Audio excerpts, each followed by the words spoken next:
শুধুমাত্র ফেলে দেওয়া লেবুর খোসা দিয়ে এত সুন্দর লিকুইড ভিম বার বা লিকুইড ডিশওয়াশ বার তৈরি করে নেওয়া যায়, আপনারা সম্পূর্ণ ভিডিওটি না দেখলে বিশ্বাসই করতে পারবেন না। কাঁসা, পিতল, এনামেল, স্টিল, সেরামিক, প্লাস্টিক বা কাচের যে কোনো ধরনের জিনিস কিন্তু আপনি এই একটা লিকুইড দিয়ে পরিষ্কার করে নিতে পারবেন। বাসনকোসনের যত জেদি পুরনো দাগই হোক না কেন, এই একটা লিকুইড দিয়ে ঘন্টার কাজ মিনিটে আপনি করে নিতে পারবেন। আর আপনি এই লিকুইড দিয়ে যত কিছুই মাজুন, ঘষুন, পরিষ্কার করুন না কেন, আপনার হাতের চামড়ার কিন্তু কোনো ক্ষতি হবে না।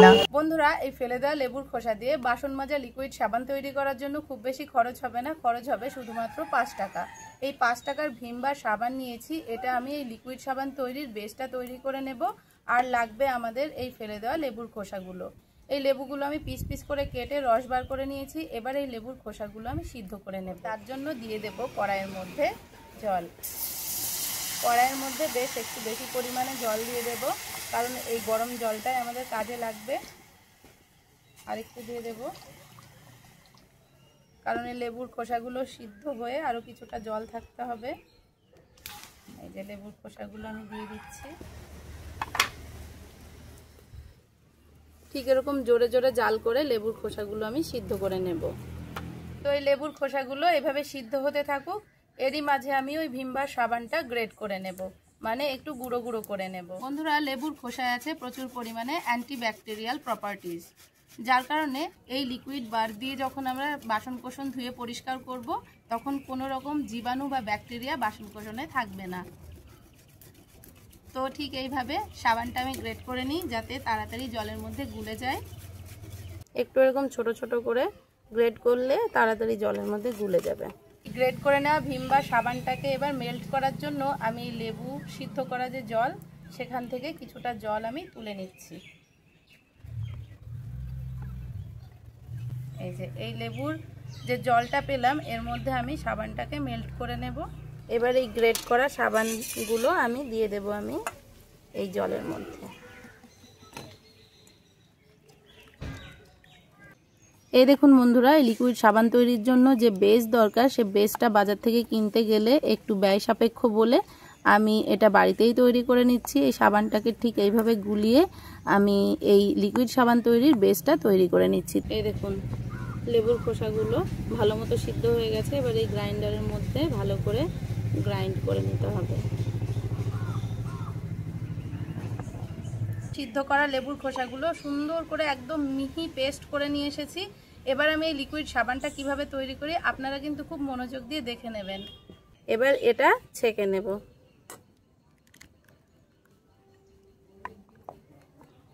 খুব বেশি চাপাচাপি করব না, তাহলে মোটা ছিবড়ে অংশগুলো পৌঁছে যাবে ওর ভেতরে, তখন কিন্তু সাবানটা অত মিহিভাবে তৈরি করা যাবে না। ঠিক এরকম হালকা হাতে প্রেস করে করে এটাকে ছেঁকে নিতে হবে।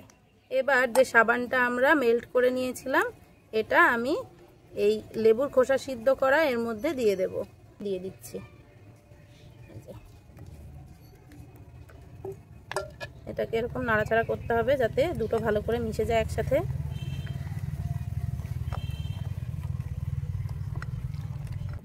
এই যে লেবু সিদ্ধ করা যে জলটা, সেটা আমি আবার এই বাটির মধ্যে একটু দিয়ে এই গুলে নেওয়া সাবানটা যাতে ভালো করে এখান থেকে নিয়ে নেওয়া যায়। এই যে এবার আমি একটু গরম জল মিশিয়ে নিলাম। আপনারা কিন্তু ভুলেও ঠান্ডা জল মেশাবেন না। এটা খুব বেশি পাতলাও হবে না, খুব বেশি গাঢ়ও হবে না, ঠিক এরকম ঘনত্ব রাখতে হবে। আর দুটো উপকরণ লাগবে, একটা হলো ভিনিগার আর একটা খাবার সোডা। এই ভিনিগার দিলে অনেক দিন পর্যন্ত রেখে এই লিকুইডটা আমরা ইউজ করতে পারবো। অনেকের বাড়িতে অল্প বাসনকোসন হয়, তাদের কিন্তু অনেক দিন পর্যন্ত এই সাবানটা চলে যাবে, যার কারণে অনেক দিন পর্যন্ত যাতে ভালো থাকে সেজন্য আমি আজকে এই ভিনিগারটা ইউজ করব। আর এই খাবার সোডা লিকুইড সাবানের মধ্যে দিলে বাসনকোসন কিন্তু একদম চকচকে, আয়নার মতো চকচকে, নিজের মুখ দেখা যাবে, এত পরিষ্কার হবে এই সোডাটা ব্যবহার করলে। তো আমি এই সোডা কিছুটা দিয়ে দেব আর এই ভিনিগারও কিছুটা দিয়ে দেব। এখানে নিয়েছি আমি একটা চা চামচ, এই 1 চা চামচ পরিমাণ সোডা আমি দিয়ে দেব।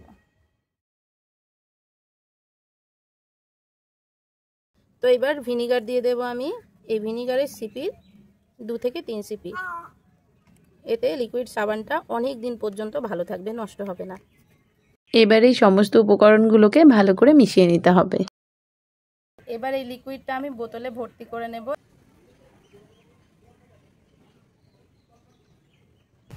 এটা যে সত্যিই কাজ করে এবং ভীষণ ভালোভাবে কাজ করে আমি কিন্তু আপনাদের প্র্যাকটিক্যালি করে দেখাচ্ছি। আপনারা ভিডিওটা ছেড়ে যাবেন না, দেখতে থাকুন।